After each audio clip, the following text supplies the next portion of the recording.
La 41e édition de l'opération Grand Ménage a été lancée ce samedi dans les villages de Larabia, Assé et Samou, dans le département de Bonoa. Au moins 113 personnes ont été retrouvées mortes dans la boue à la suite d'un glissement de terrain survenu dans des mines de jade dans le nord de la Birmanie.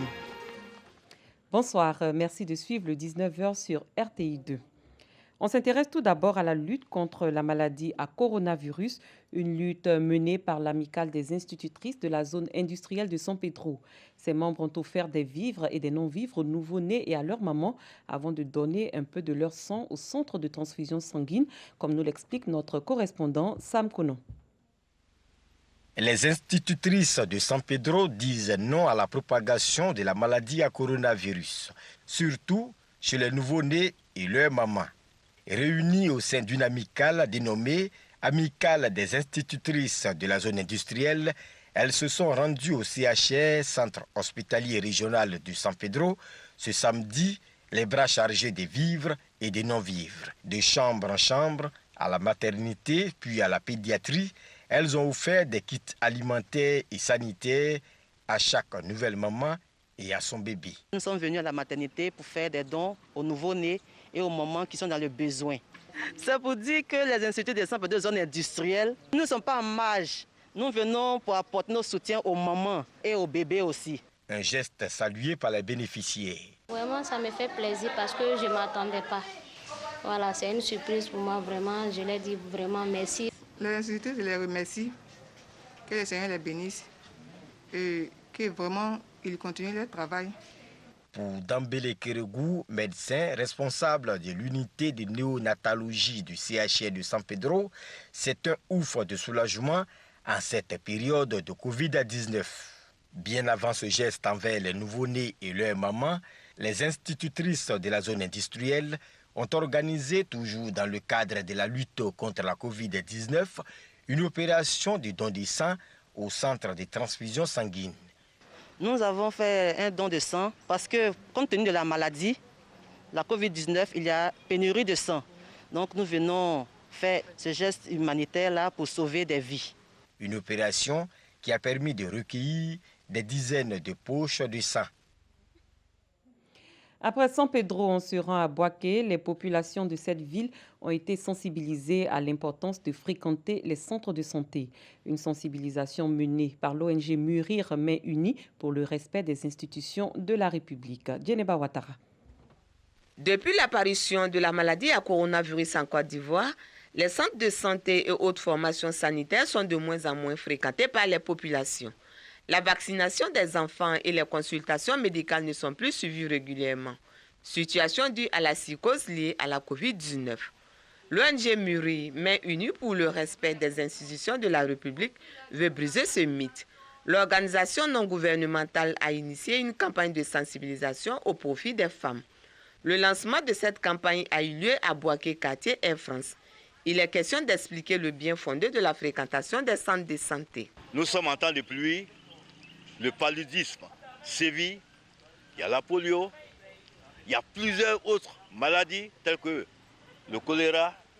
Alors pour éviter tout cela, nous avons décidé de sensibiliser avec les agents de santé que vous voyez pour que les gens viennent se faire vacciner. Pour la réussite de l'opération, plusieurs ménages du quartier ont été visités. Une action sociale accueillie avec satisfaction. Je vais toujours à l'hôpital quand l'enfant ne se porte pas bien. Je dis merci à ONG Mûrir d'avoir sensibilisé. Je demande à mes soeurs, ils n'ont qu'à sortir pour aller faire le vaccin des enfants. Et ceux qui sont enceintes aussi n'ont qu'à sortir pour faire les vaccins. D'autres quartiers de Boaké sont visés par cette campagne d'information et de sensibilisation pour le bien-être des populations. Nous restons à Boaké. L'association des épouses des enseignants-chercheurs de l'UAO ont décidé d'assister les enfants détenus du centre d'observation de la ville. Ces enfants qui ont besoin d'affection et de soutien ont reçu des vivres et des non-vivres. C'est reparti avec Djeneba Ouattara. L'association des épouses des enseignants-chercheurs de l'université Alassane Ouattara aux côtés des enfants du centre d'observation des mineurs de Boaké. Les mains chargées, les membres de cette association leur ont offert des vivres et non-vivres, donc composés essentiellement de repas chauds et froids et de produits sanitaires. Un geste à travers lequel les membres de l'association expriment leur compassion et le confort à ces pensionnaires. Nous sommes des mères et nous avons pensé à nos enfants qui sont derrière les barrières. Donc nous sommes venus aujourd'hui leur apporter notre affection. Nous sommes venus leur dire qu'il y a des gens qui pensent à eux et aussi leur donner des conseils pour dire qu'ils changent de mentalité, qu'ils changent de comportement, qu'ils écoutent ce qu'ils ont appris ici et qu'en sortant de là, qu'ils deviennent quelqu'un de meilleur. Une action sociale saluée par la directrice du centre d'observation des mineurs. Ces enfants parfois commettent des actes tout simplement parce qu'ils ont bénéficié d'une carence éducative ou parfois même d'une carence affective. Et c'est cette affection-là que cette association est venue nous apporter. La prise en charge des mineurs en conflit avec la loi n'est pas l'affaire d'une seule personne, c'est l'affaire de tout le monde. Parce que ces enfants, s'ils ne sont pas encadrés, constituent un danger pour eux-mêmes et constituent un danger pour la population. Cette rencontre a été une occasion pour prodiguer des conseils aux enfants. Les âmes généreuses ont été également invitées à soutenir les mineurs en vue de leur bien-être social. L'association des épouses des enseignants-chercheurs de l'université Alassane Ouattara a un an d'existence et compte plus de 30 membres. Elle œuvre pour l'épanouissement des enfants, des jeunes et des femmes. Comme annoncé dans les titres, l'opération Grand Ménage a débuté. Elle a été lancée aujourd'hui dans les villages de Larabia, Assé et Samou, dans le département de Bonoa. Était présent à cette cérémonie de lancement le ministre de l'Assainissement et de la Salubrité, Anne-Désirée Oloto, le ministre de la Santé et de l'Hygiène publique, Aka Awele, et le directeur général de la RTI, Fosseni Dambélé. C'était l'occasion pour le ministre Anne-Désirée Oloto d'inviter les populations de ces localités à assainir le cadre de vie. Pagasso Rokoni. Larabia, village situé à environ 15 km du département de Bonoa, dans la région du Sud Comoé. La ministre de l'Assainissement et de la Salubrité, Anne-Désirée Oloto, le ministre de la Santé et de l'Hygiène publique, Aka Awele, et le directeur général de la RTI, Dambélé Fosseni, outils de salubrité en main, en plein nettoyage. Nous sommes au lancement de la 41e édition de l'opération Grand Ménage qui vise à assainir grandes artères, rues et ruelles. En plus de l'Arabia, les villages de Assé et de Samo ont également accueilli cette opération de salubrité. Occasion pour la ministre Anne-Désirée Oloto, le ministre Aka Awele et le directeur général de la RTI d'exhorter les populations de ces trois villages, mais aussi celles de la région du Sud Comoé, à assainir leur cadre de vie pour éviter les maladies liées à l'insalubrité, y compris la maladie à coronavirus, la Covid-19. Autorités administratives, leaders religieux, chefs de village, notables, femmes et jeunes, heureux du message des ministres et du DG de la RTI, par ailleurs, fils de la région, s'engagent à rendre leur environnement salubre. De nombreux dons composés de kits d'hygiène et de salubrité ont été offerts aux populations. Remise des diplômes aux ambassadeurs de la salubrité, installation du comité villageois de salubrité, de l'assainissement et de l'hygiène, mais aussi échange de présents, des temps forts de cette 41e édition de l'opération Grand Ménage dans les villages de l'Arabia, Assé et Samo. Retour à Abidjan avec l'appui financier de CBM, une organisation internationale. La Croix-Rouge a offert des kits sanitaires et alimentaires aux personnes en situation de handicap. La remise de ces dons s'est faite à l'Institut national ivoirien pour la promotion des aveugles. Leur coût, 14 millions de francs CFA. Dangui Dangui. Le président de l'association des sourds-muets aveugles reçoit un kit alimentaire et sanitaire à l'Institut national ivoirien pour la promotion des aveugles. Un soutien de la Croix-Rouge de Côte d'Ivoire et ses partenaires pour réduire sa vulnérabilité face à la pandémie à coronavirus. Il n'est pas le seul à admettre que le respect des gestes barrières est un défi pour les personnes en situation de handicap. Je dirige la fédération des personnes qui ont un double handicap, c'est-à-dire qu'ils sont à la fois aveugles et à la fois sourdes.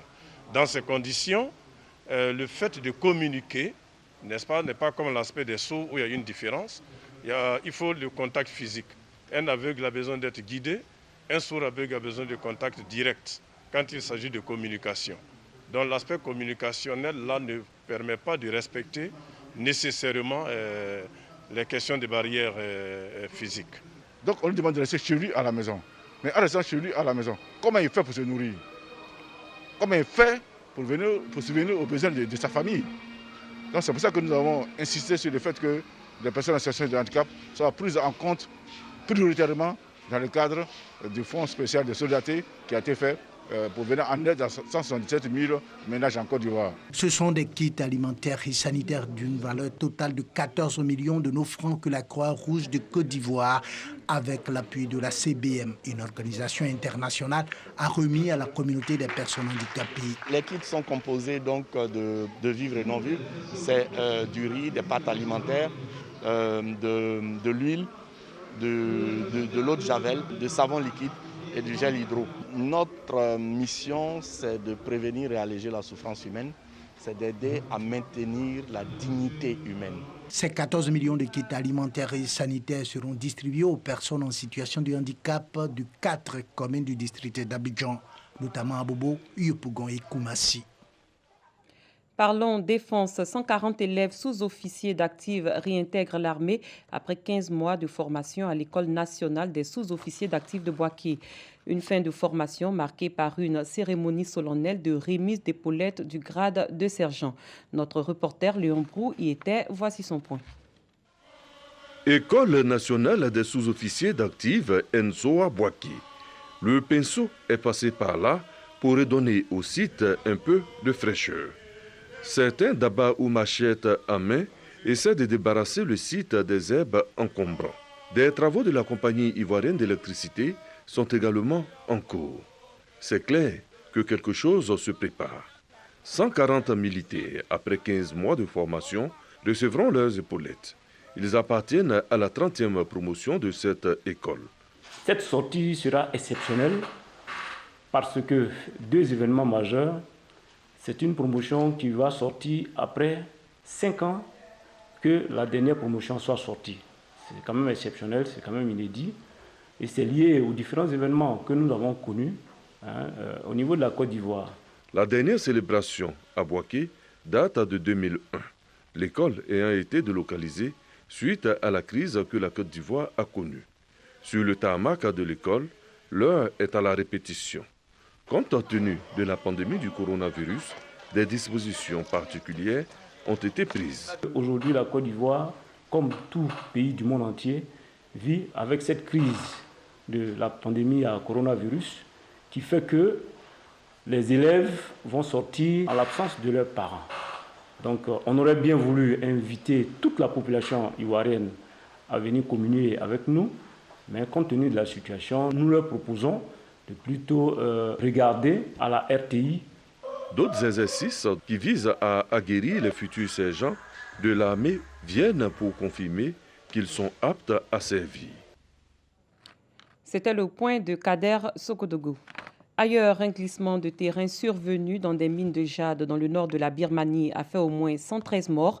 Les mineurs ont été emportés par un torrent de boue provoqué par d'importantes averses de mousson.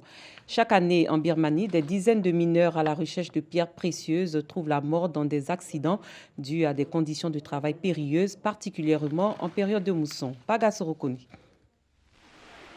À bord de ce bateau de secours, de nouvelles victimes. Le bilan du glissement de terrain en Birmanie s'alourdit à plus de 170 morts. Le drame s'est produit dans une mine de jade du nord du pays.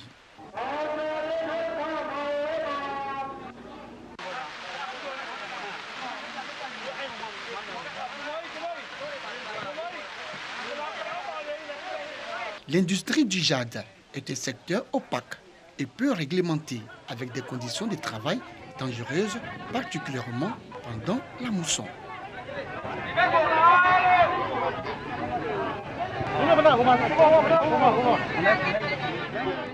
Loin de la Birmanie, le nouveau Premier ministre français, Jean Castex, a effectué sa première sortie officielle. Il s'est rendu cet après-midi sur le site de recherche et de production de semi-conducteurs du groupe X-Fab France dans l'Essonne. Il a échangé avec les dirigeants et salariés de cette entreprise et visité la chaîne de production. Jean Castex a été accueilli par plusieurs élus auxquels il a indiqué être un homme des territoires. Fin de cette édition. Merci de votre attention. Très bonne soirée. Je vous retrouve demain.